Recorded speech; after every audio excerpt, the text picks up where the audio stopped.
our final presenter for this workshop, David Butler.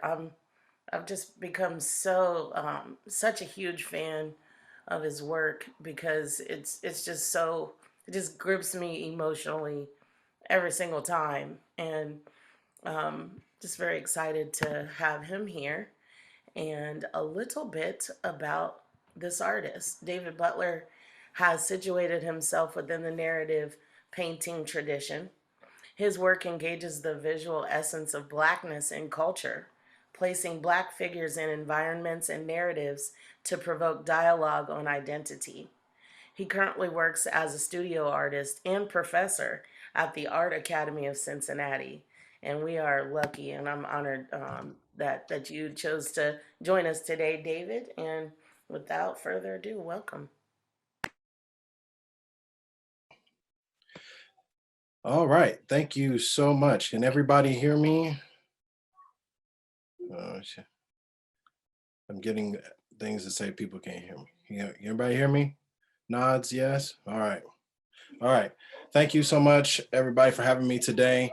It is definitely a blessing to be here and see everybody's good faces. Everybody's alive and well, surviving post-pandemic, or almost post-pandemic life, hopefully, if everybody gets their vaccinations. But, I'm just happy to see everybody alive and well, still engaging in good dialogue, good conversation, and building community through these spaces. I want to be totally honest with everybody here, and embrace the awkwardness of this situation. Two OGs, many OGs have touched this space before me. The folks I truly respect in this world, everybody that you've heard, I'm truly a fan of, and I'm nervous. I'm not gonna lie. There is a part of me that doesn't feel as worthy, because if you follow Scott Woods after anything, you just don't feel worthy. I mean, so I just want to let y'all know that. So I try to be as eloquent as I can, but I'm not as clear, I'm not as concise, and I want to just embrace that right now, and hopefully we can share in some space and share in some dialogue, and blessings to everybody that's touched the mic before me, as they would say in an open mic situation. So yeah, that's where we're gonna go with this.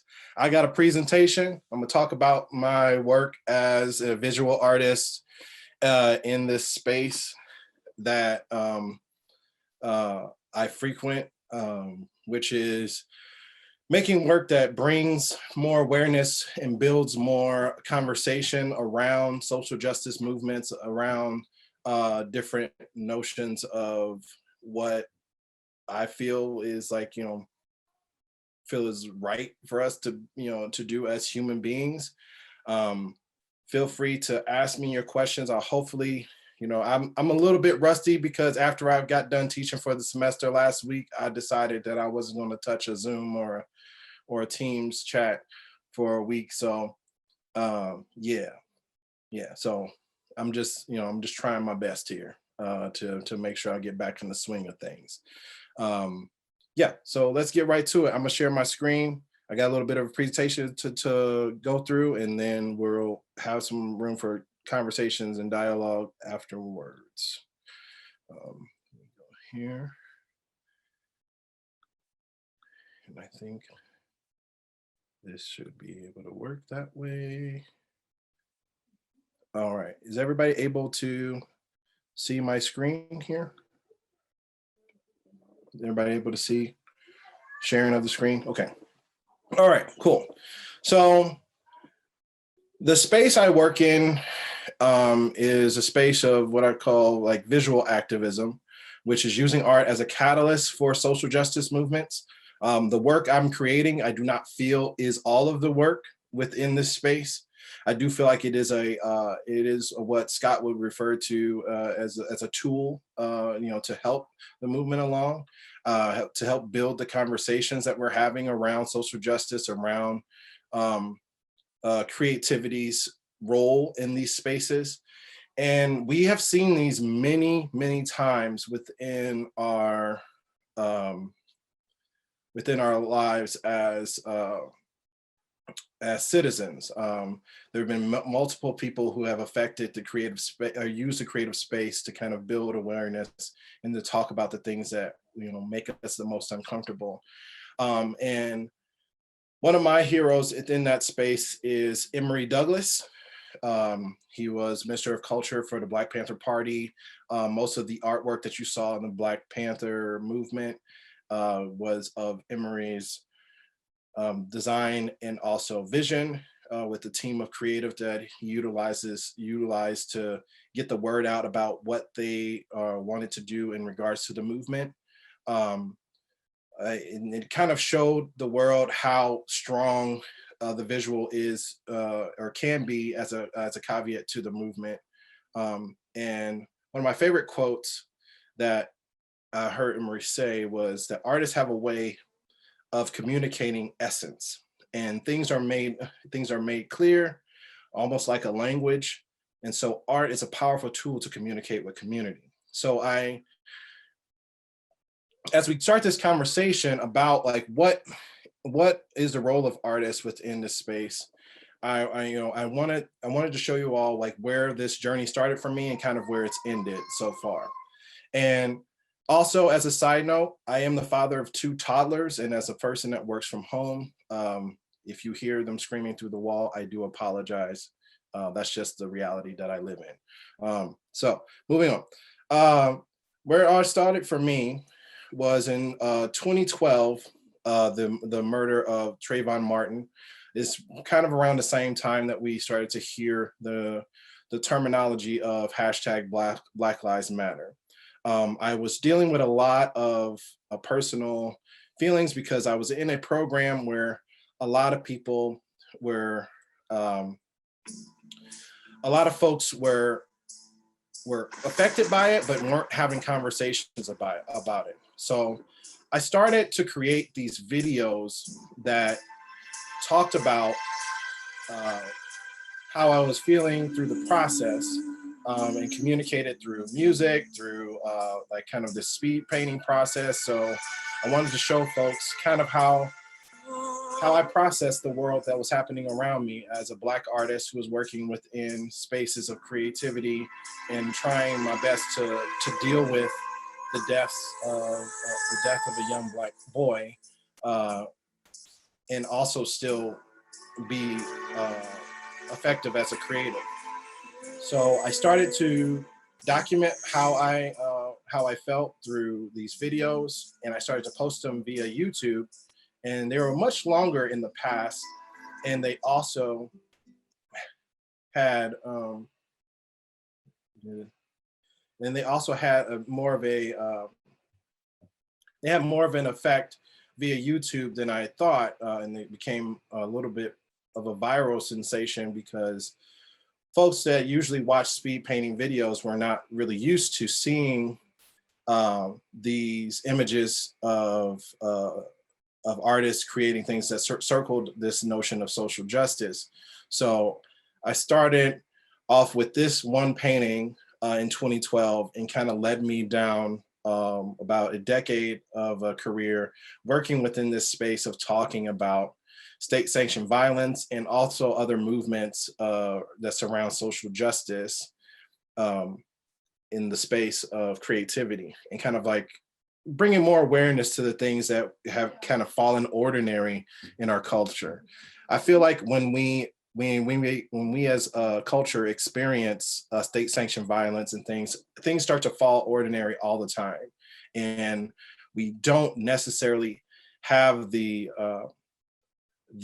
language to kind of communicate the things that we're feeling. And sometimes, for me, being a person who makes things, creating things in this space really helps me to process kind of the emotions that come with having to deal with a society that doesn't necessarily value your life. The pieces that you see before you here are a series of Black target pieces. There's about 175 of them in total that all document different folks who have been murdered by the police. And I tooled the paper as these black gun targets illustrate to how the person died at the hand of state sanctioned officials or vigilantes. If they were tased, I crinkled the paper. If they were shot, I poked a hole in the target where they were shot by reading the autopsies of each specific person. And then also, if they were like stomped or maced, I would bleach the paper or like, step on it with a shoe or a boot.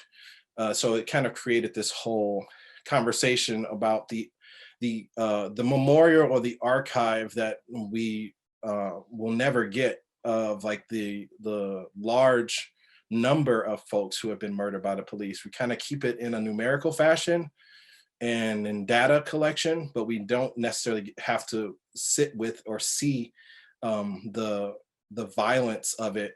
And I didn't want to showcase dead Black bodies in the literal representational format. So I created these pieces as well.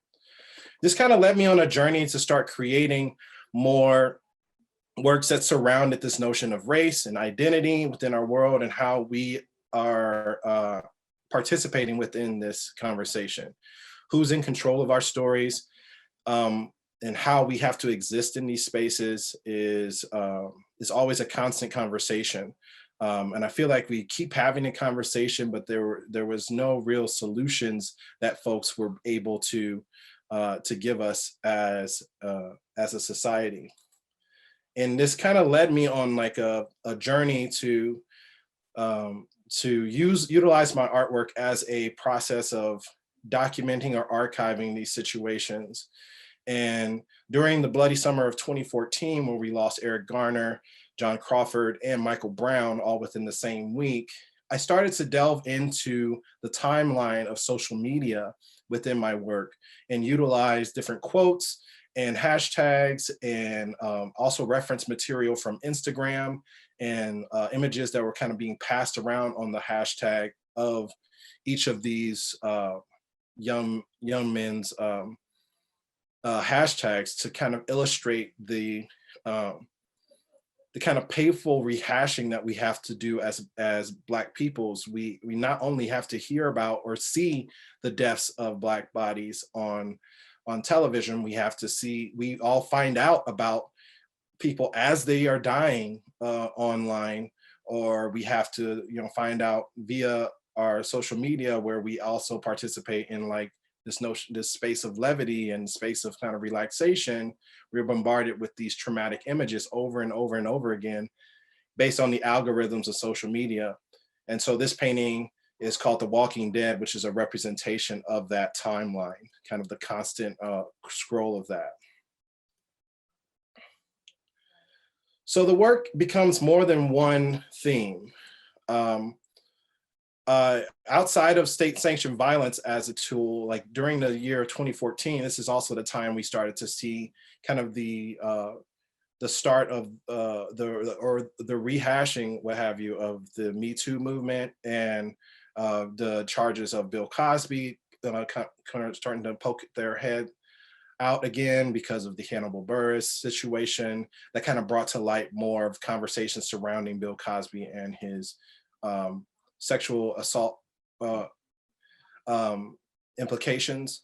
And I started to think about how we as a culture like protect violence in some spaces and also try to fight against violence in others.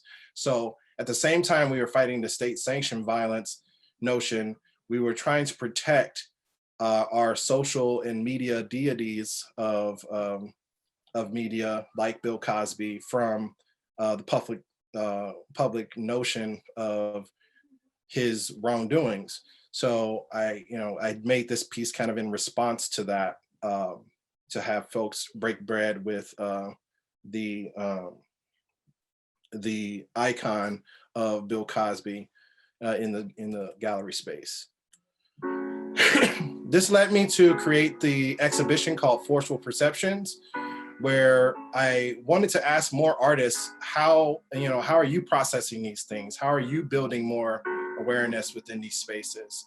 So I gathered about 16 different Black artists within the Columbus area to illustrate different forms of this trauma that we all kind of had to deal with, and how to manifest it in a creative format that was more healthier than us just kind of dealing with the trauma internally and giving it back externally to the world.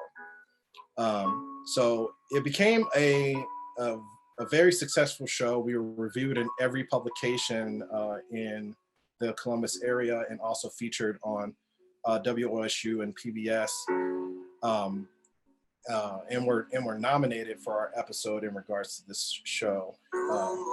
So we have a constant conversation being had in multiple fashions now. So I started to create conversations from social media and bringing them into the gallery space, and then continuously engaging the space of social media with different parts, different images of documentation of folks who we had kept on losing, young Tamir Rice, Rakia Boyd, and many more names, and even re-engaging the vigilantes that were profiting off of the deaths of Black bodies. The bottom right-hand image that says killing is an art was a flyer I gave out at our showcase of Forceful Perceptions that kind of reminded us that that even those who are causing harm to us are able to profit off of our deaths or profit off of our demise. This is George Zimmerman selling a painting of the American flag that says "One Nation, Liberty and Justice for All." He also, he sold this on eBay for hundreds of thousands of dollars, and also was able to put up for sale the gun that he used to kill Trayvon Martin that same year, in response to all the conversation that surround his innocence or guilt, there have you. So even in the space where we felt like art was kind of being used as a catalyst for change, we still had on our timelines those who were harming us utilizing art as a validation for our demise. So during this whole process, I basically just try to listen to the work. I go where the work takes me. I try to create the best I can in response to the situations that I'm given. And the space of state-sanctioned violence was happening so much, and like it started to create an algorithm of visual images that came on my timeline that surrounded social justice, civil rights, and also the deaths of people or near deaths of Black and brown folks who were approached by the police. So I started to document that algorithm by taking screenshots of videos or screen recordings of videos and putting together visual mixtapes. And all these clips that you're seeing are all in their full form online on my YouTube page, so you're able to see them. Hopefully I'll put them in the chat a little bit later. Has its place, but I'm not concerned about that now. I just want to do God's will. And He's allowed me to go up to the mountain. And I've looked over and I've seen the promised land. I may not get there with you, but I want you to know tonight that we as a people will get to the promised land.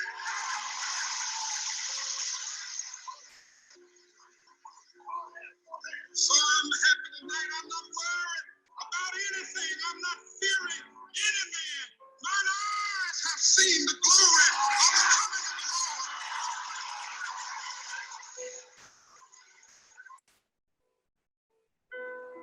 Dan Rather reporting for CBS News from New York. Reverend Martin Luther King Jr. was shot to death by an assassin late today as he stood on a balcony in Memphis, Tennessee. Dr. King had planned to lead another civil rights march in Memphis next Monday. He got the latest on the story now from Russ Hodge. Pointing at me. There is none. I am not doing anything. I am a law-abiding citizen. I served in the United States Army. Okay, I am scared for my freaking life right now. I got two guns pointed at me. I got two guns pointed at me for nothing. I am standing right here. This is a violation of my rights. Okay? A violation of my rights. And Lord rebuke you. Lord rebuke you for giving you that power and you abusing it. The Lord rebuke both of you. I have done nothing wrong. And I understand you're backing your buddy up. Because I would too. But there is no reason why a gun should be pointed at me. I am not a threat to you. I am shaking you, about to crying to you. I'm just crying to you right now. That's all I'm doing. I am not doing anything. I am crying. You got to understand. So these videos became very popular online, and I also would utilize them within the gallery space when I would have shows to kind of provoke these questions about what we are seeing as viewers in the space of like kind of the watching this digital archive of death and also of upliftment, and also what our role is as the viewer in that space. Are we kind of provoked to action?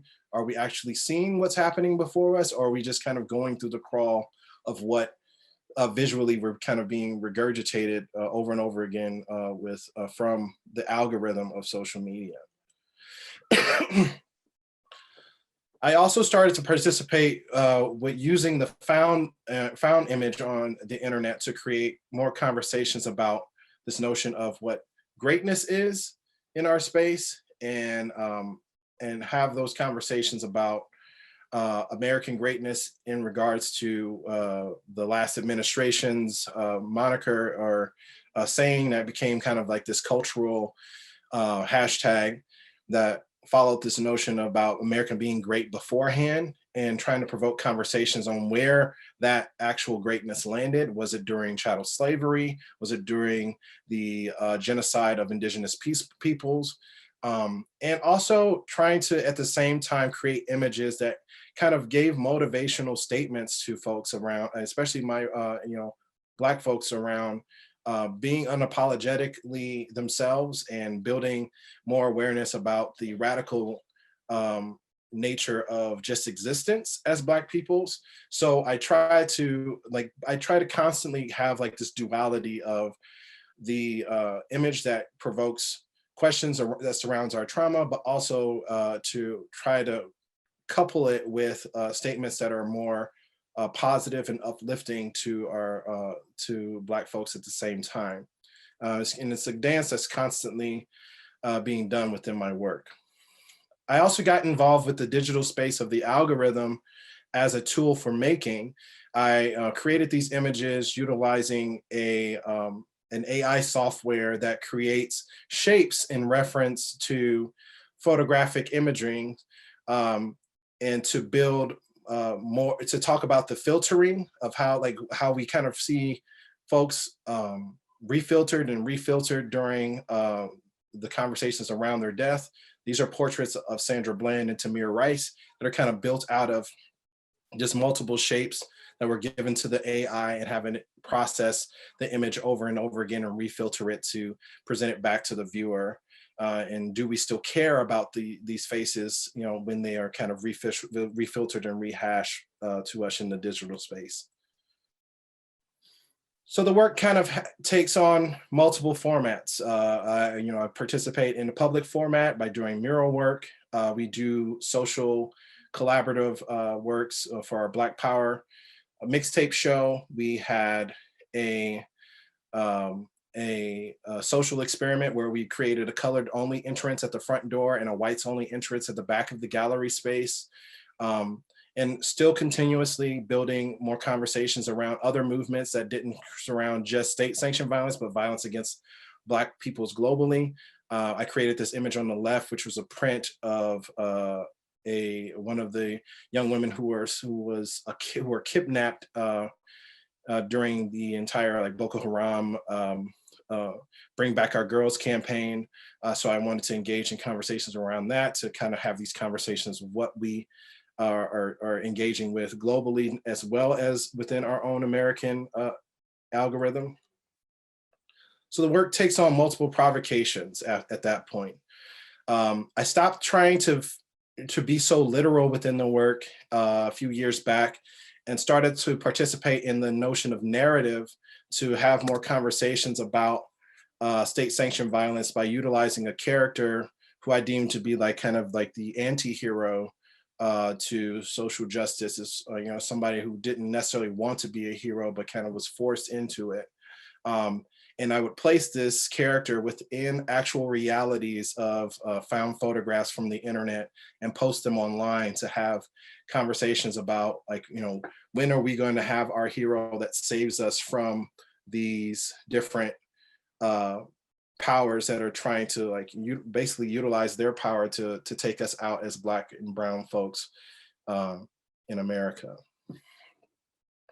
And so Gunpowder is the name of this project, and it manifested itself into a multi-genre project that's still going on, but kind of been placed on the back burner, in regards to how the story will finish, mostly due to the fact that, this work becomes very hard to participate in because you're working still within the space of trauma, and you actively have to be engaged in it. So here's kind of the trailer we put out for the performative aspect to this.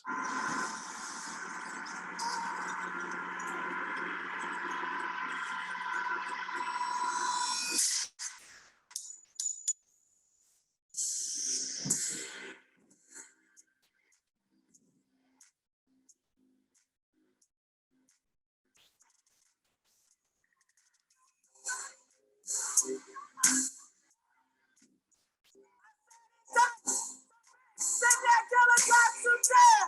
The whole damn system is guilty. I said it right.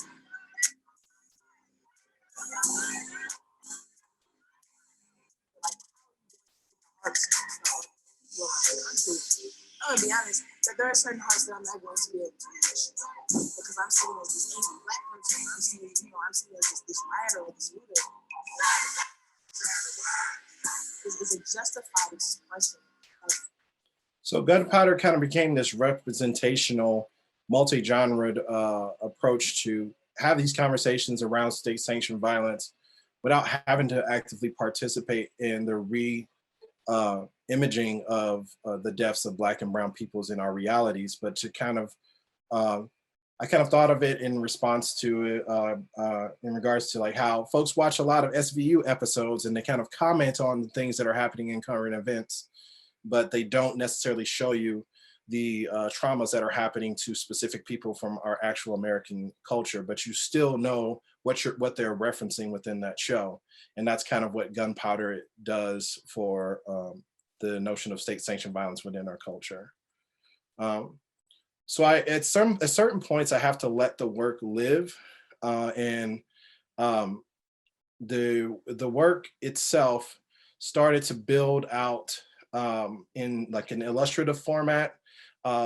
With the invention of TikTok and Reels, I started to participate in the speed painting illustrative space, and basically documenting and hopefully giving charge to the viewer to participate within the movement by showcasing the portraits of those who have been lost to us in this space of state-sanctioned violence, especially here in Columbus. I do a lot of work with local organizations to partner and to bring about more societal change here in the city. And part of that work involved me like documenting portraits in a new way and placing them alongside with music and with the speed painting process to keep people engaged, and to also attach long form captions to these videos that gave people action steps to this is how you would help with the Casey Goodson case, or this is how you would attach yourself to this movement for Tyree King or for Henry Green. There is constant conversation about like having directives of where to go, and sometimes attaching it just to a visual slows down the viewer enough to where they can get the information that they need, stay engaged, and also creates a sense of involvement that can happen post them looking at the image. And the work itself comes in different forms and also takes on a life of its own online. The Casey Goodson image is one of the most recent works that I did in regards to this space. And, you know, it was viewed over, I think it's up to upwards of 50,000 shares on online. It has reached a couple 100,000 folks via those shares.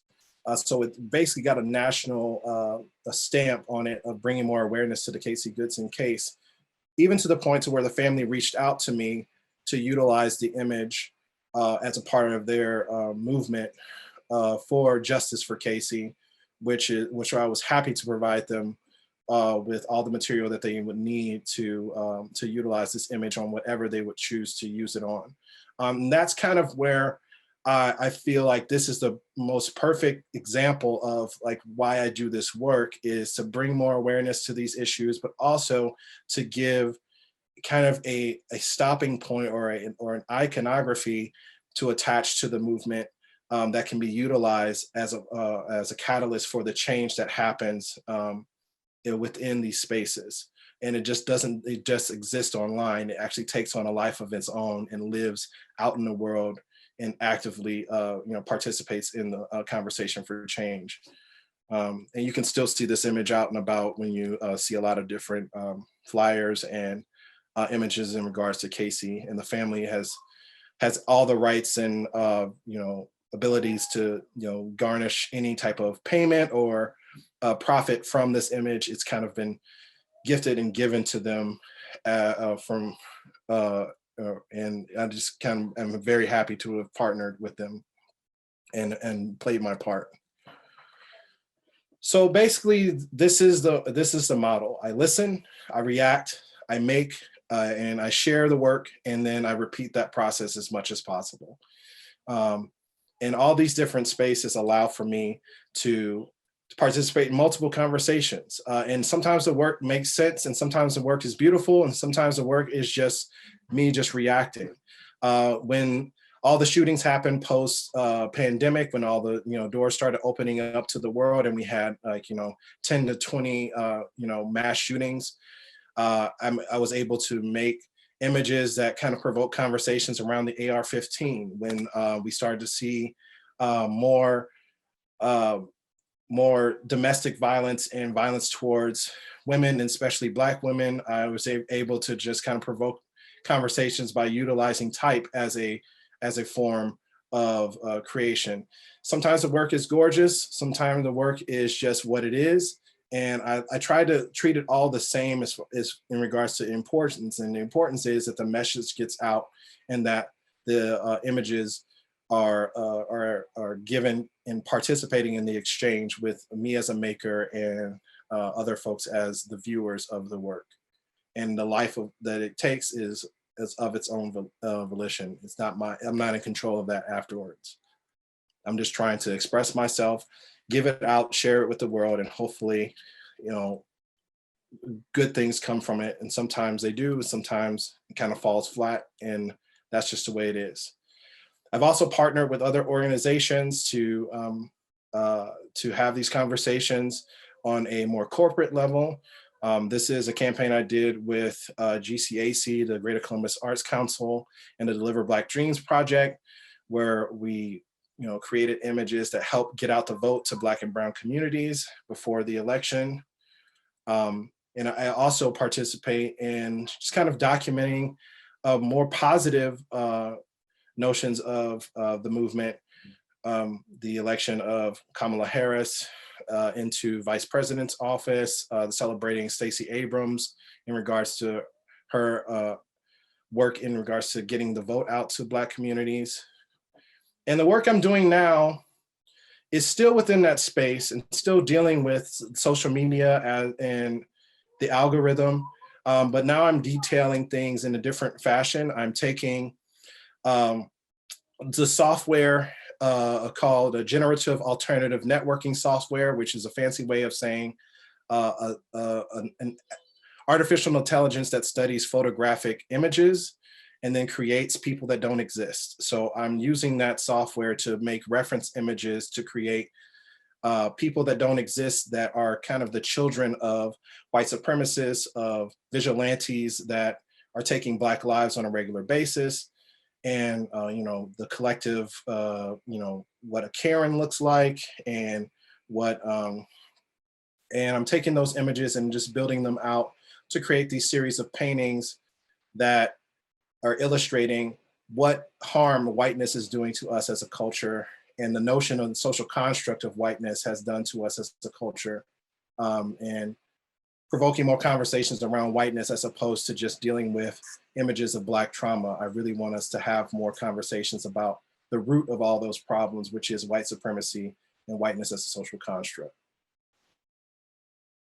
So some things that I've learned is, one, we have to work with intention to serve. And if we are working with the intention to serve, we are doing our jobs as artists the best. So I try to make sure that my intention is service with everything that I do. I'm not looking for compensation. I'm not looking for money. With this specific work, you know, it's more about my participation in the conversations surrounding the movements of social justice, of upliftment of Black and brown peoples. And I trust the exchange that I have with the viewers of the work.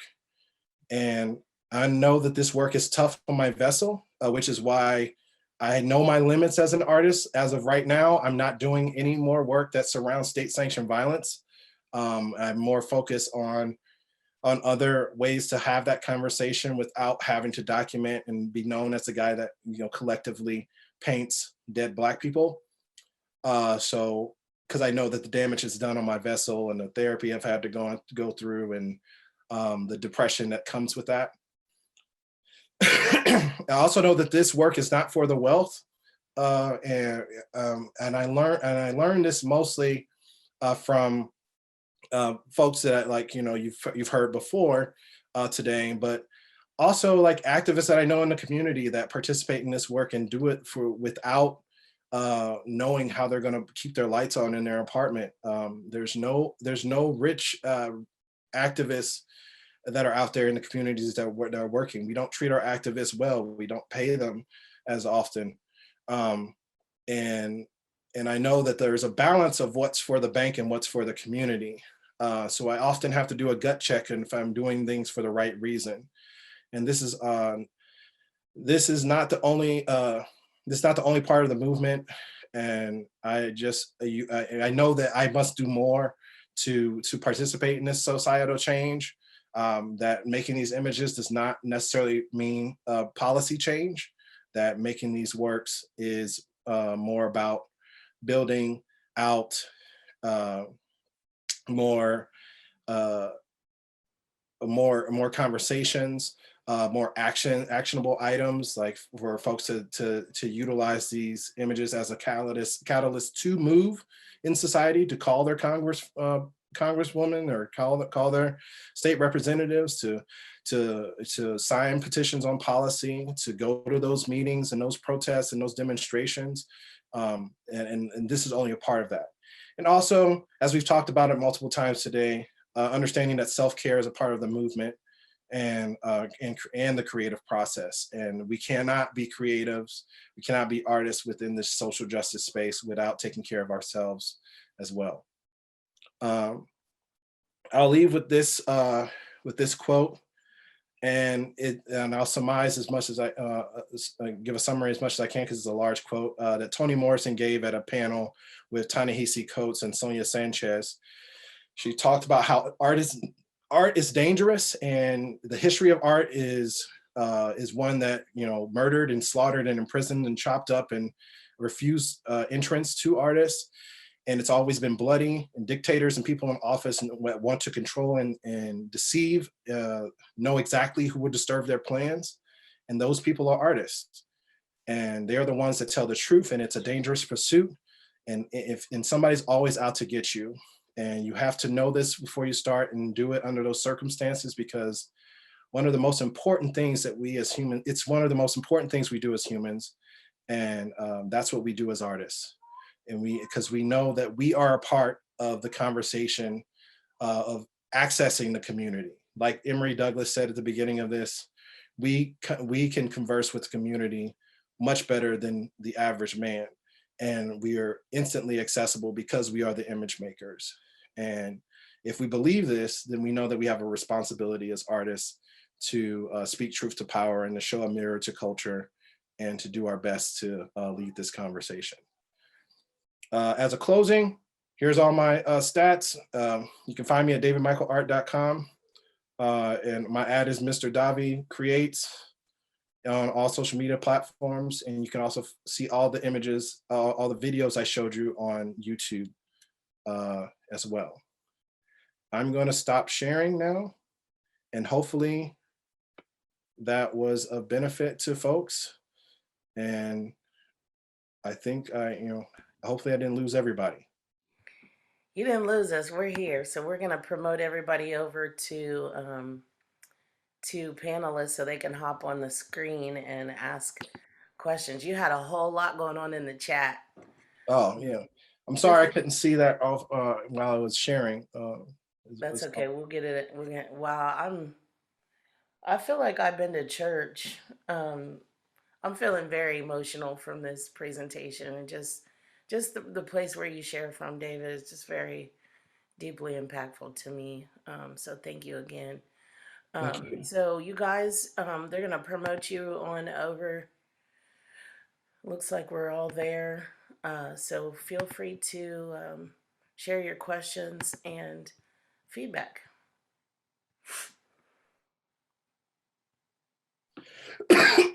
Pardon me.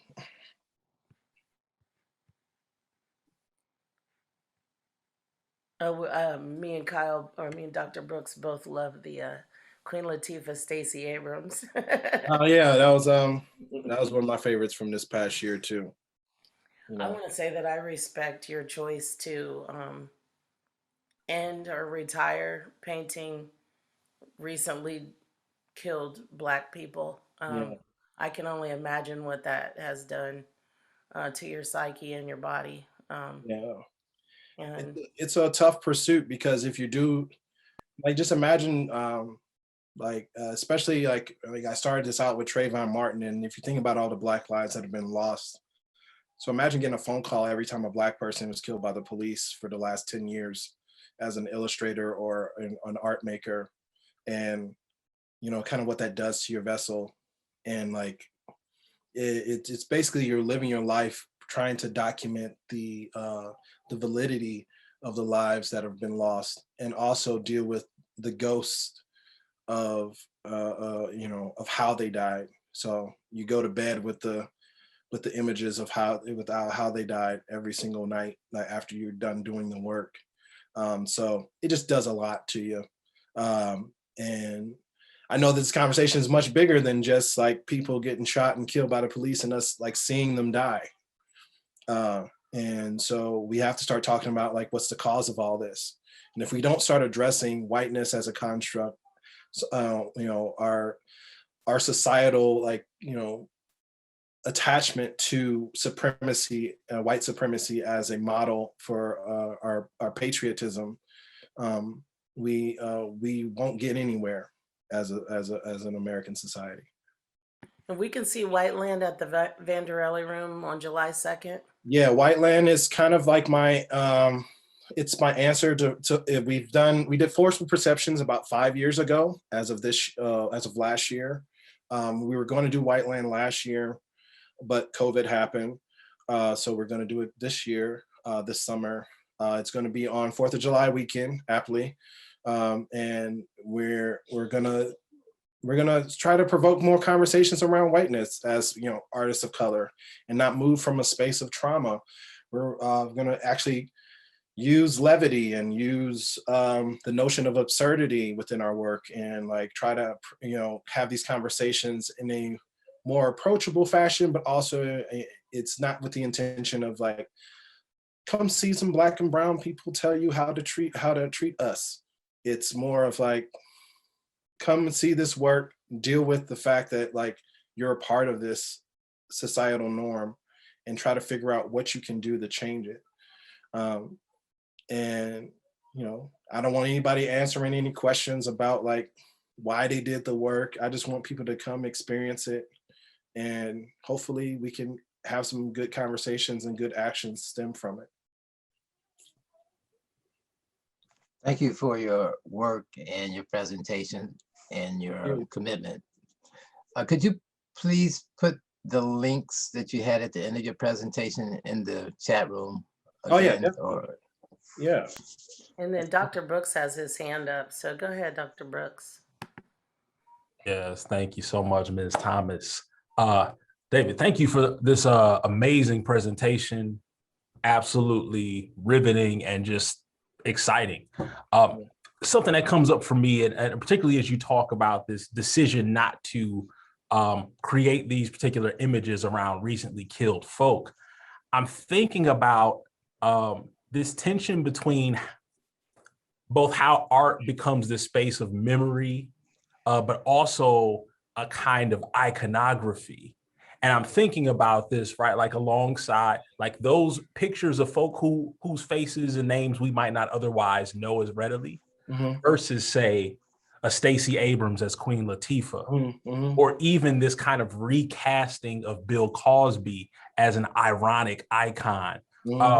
I'm interested in hearing a bit about your negotiation of this process, knowing that when you create something, like people are going to see this, they're going to take it in, they're going to remember it, they're going to do what they want with it. And how do you decide as an artist what it is you're willing to say, I'm going to put this out here knowing I have to let it go and be what it'll be?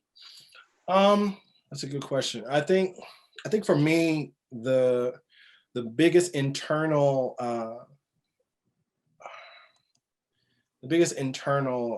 struggle I have is, I guess it's kind of similar to what Scott was saying, is like knowing who said what and like how things have been said.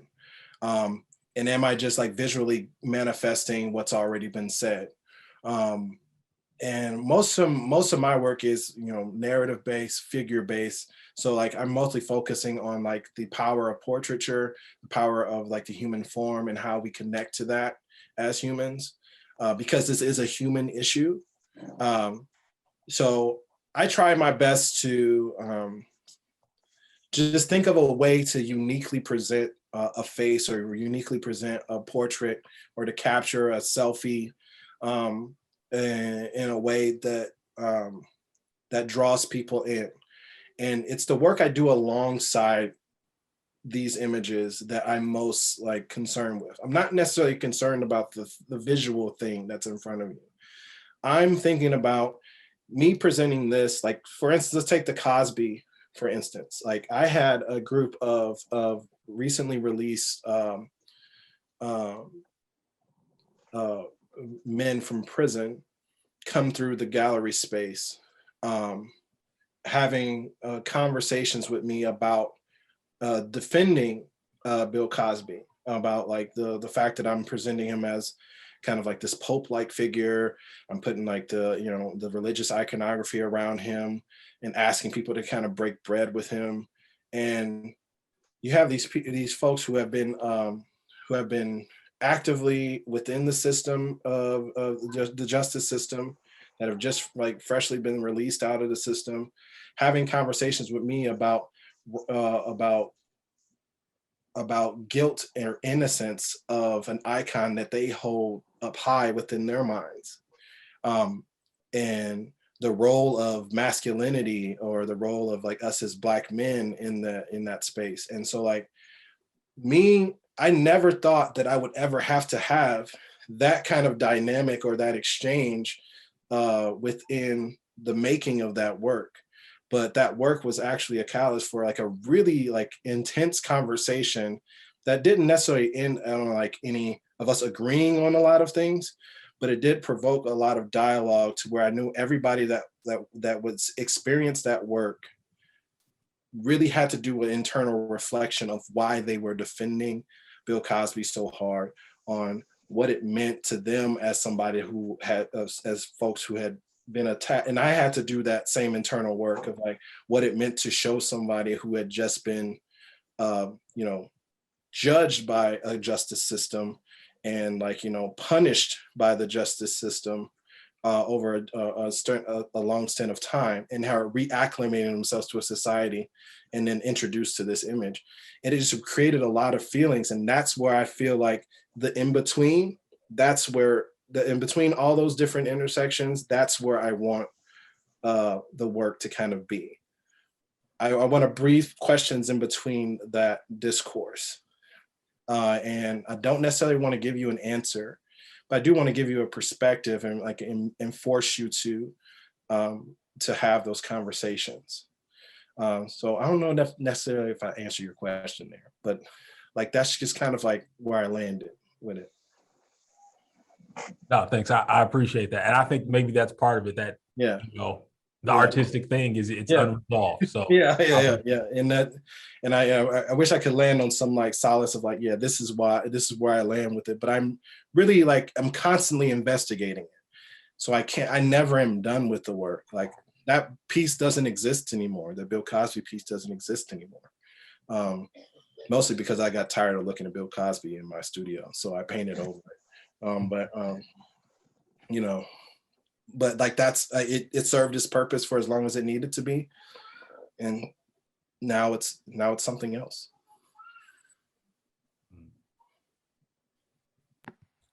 That's helpful what you just said about as an artist or creator to be able to let go of things that are no longer relevant, or Mm-hmm. you know, that might be in the way and blocking progress for the next image or the next Mm-hmm. work or next piece. Mm-hmm. Yeah, all the work I do, in this space is not for the intention of the archive. Most people that are making work always want to like to talk about as artists, as image makers, or as painters or sculptors. They want to talk about like the art living beyond a certain point. I don't care how long my work lives. I care about how it affects people in the now when I'm presenting it, and people are engaging with it. If it continuously draws more conversation, that's perfect for me. I'm not focused on it selling, because I know that this type of work, this work that I'm the space of like work that's in the social justice space, is not for to be commodified. Like, you know, it's not something I want to make millions of dollars for. It's not something I want to get like, you know, awards like, you know, for specifically. I would more than likely, it's just the only way I know how to one, like kind of have like this this catharsis with how I, you know, am processing all this information. You know, I'm not a writer, but like, you know, but this is like kind of these are my essays. And these are how I communicate with the public. And so I try my best to facilitate that space as best I can.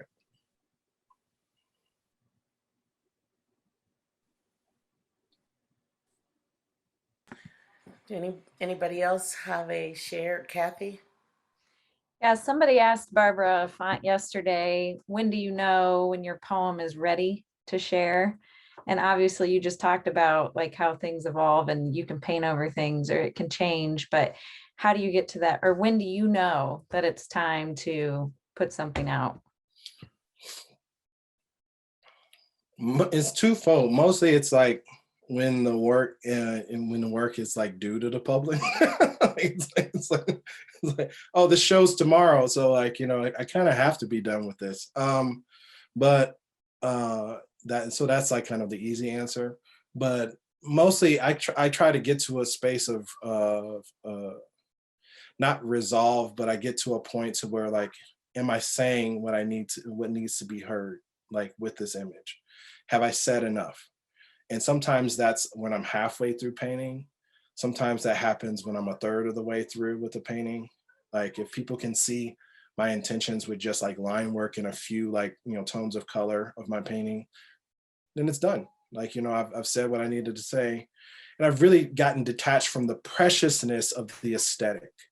Um, um, my work sometimes can be pretty. Sometimes my work can be kind of messy and seem like it's unfinished. And I like that. I like the fact that, like, because these conversations are not always gorgeous. Like, these conversations are sometimes unfinished, or like, you know, and I like the work to reflect the humanity that surrounds the image. You know, I want some parts of it to be unfinished. I want people to kind of like fill in the spaces that are kind of left there, the voids that are left there within the painting sometimes. Um, or just deal with the fact that this is, sometimes these conversations are messy. And sometimes we can't like get there right away and say like, oh, this is exactly where we need to be. Um, and, you know, I kind of see the work as that. Thanks. No problem. And Dr. Brooks, I'm gonna keep saying Kyle when it keeps saying Kyle in here. Oh, it's Dr. all Brooks good. said that answer. You want to give your question real quick, Dr. Brooks? Yeah. So your answer got me thinking about like the materials of art production, Mhm. and particularly thinking about a lot of these funeral T-shirts that folks would produce when somebody was slain, right? And the T-shirt is it's an inexpensive material, right? The Mhm. screen printing is not but these ephemeral materials, like suggest a kind of art that's meant to fade away, Mhm. meant to be forgotten, and that feels in some ways analogous to the fragility of Black life, Yeah. a thing that feels like it's slipping through our fingers. And so, Mhm. yeah, I don't know where that goes, but like I think maybe it's a question kind of around you, and you've spoken to it a bit, right? Like learning to let art go. Mhm. What is it that you think you maybe do want preserved through the art that you create, if anything? I would hope that people see that the intention of my work is, you know, of the work in this space, is to serve. Like, you know, and like in you know, I come from a family of educators, um, and and people who are like been very selfless within their lives. That, you know, just it's just my lineage, and so like, you know, my grandmother, you know, taught in the inner city. You know, I saw my grandmother feed the homeless from her back door, like, you know, and like her creative, like, you know, niche was like her dedication to that service. And so that's what I would like for the work to be seen as, is like, you know, not necessarily like these pretty things. I want the intention of service that's behind them to be celebrated the most, and like, and one of the best compliments I ever gotten is when somebody looked at my work and says like, I love how you love us and you love us well. um and that was just like a woman who I, like, respect and have uh multiple conversations with, and to have that kind of be how she sees my work was like, that's really cool. And that's exactly what I want. I want people to see like, I love my people. I love who we are.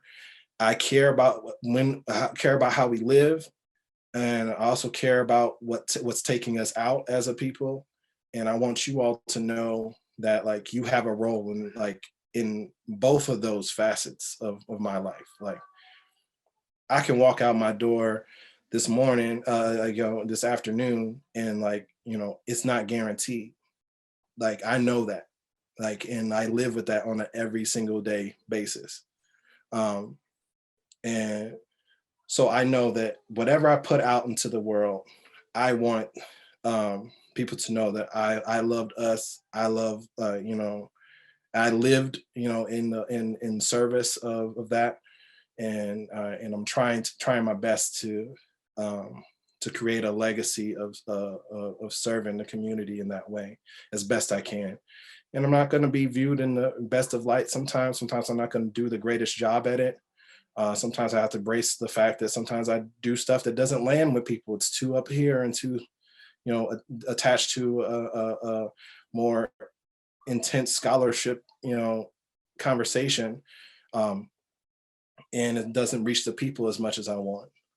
So, and that's why I like to see the work on gallery walls, and also see that same work on the t-shirts that people print out for the protests, or the printouts for the posters that they're making.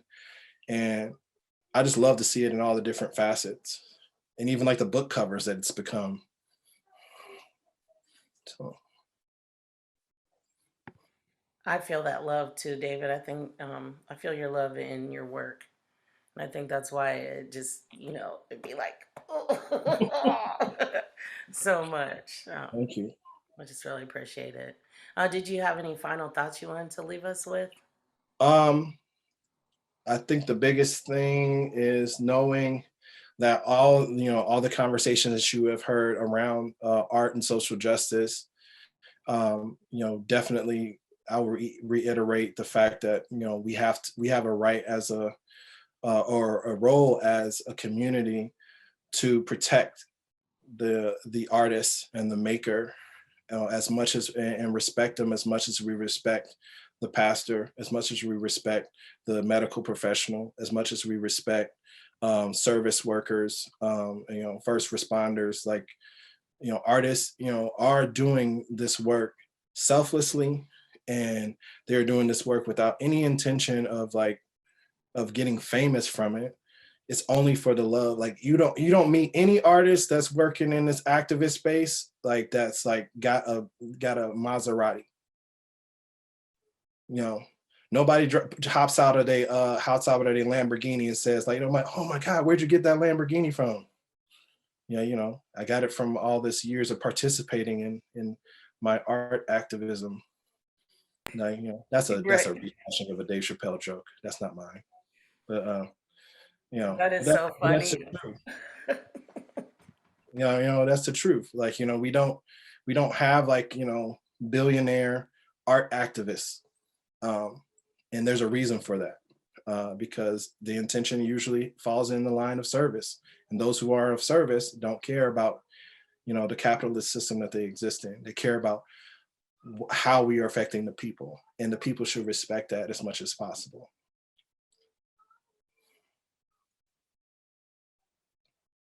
Again, just many thanks to you. I appreciate your humility and thinking that you didn't need to go last, but there was not one artist that I wasn't extremely blown away by in this weekend. So, and I see the head nod, so it looks like we all agree. Just very honored and grateful that you came and shared, and just gave us more insights and layers.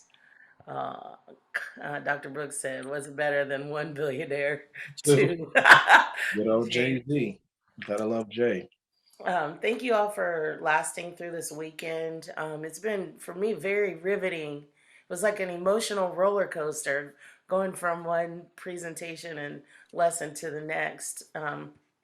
So thanks to MTSO for hosting this weekend, Chris and Kathy and Liz and to Jay.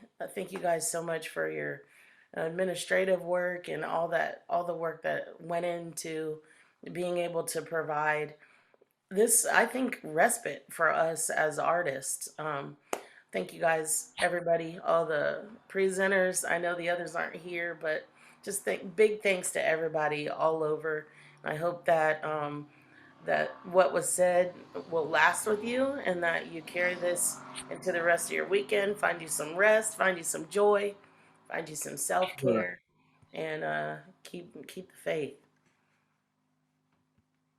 It looks like Tajay's gonna say some closing words, and we'll let you all go. Thank you. Thanks again. Yes, thank you, Paisha. I want to reiterate my gratitude to the artists, those who are still present with us, those who were with us yesterday. I also want to extend a thank you to our president, Jay Rundell, who was on the call earlier. I want to say thank you to our dean, Dr. Valerie Bridgman, for being present with us over the last 2 days. And thank you to my colleague, Kyle Brooks, who gave us a wonderful opening meditation, reminding us to get in touch with our feelings as we do this work. I want to say thank you to our participants. Thank you for hanging out with us on a Friday afternoon and a Saturday morning leading into the afternoon. We asked you for a lot of time and you showed up with wonderful questions and great participation.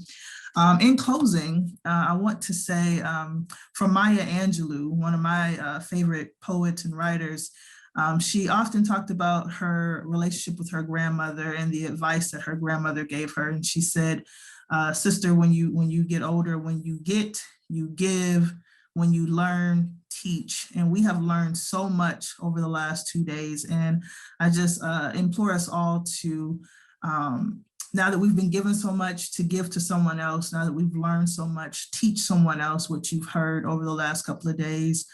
Go in peace, be safe, be well, and we shall hopefully all gather again soon, either in around Zoom on this type of event or in person, hopefully very soon. All right, take care.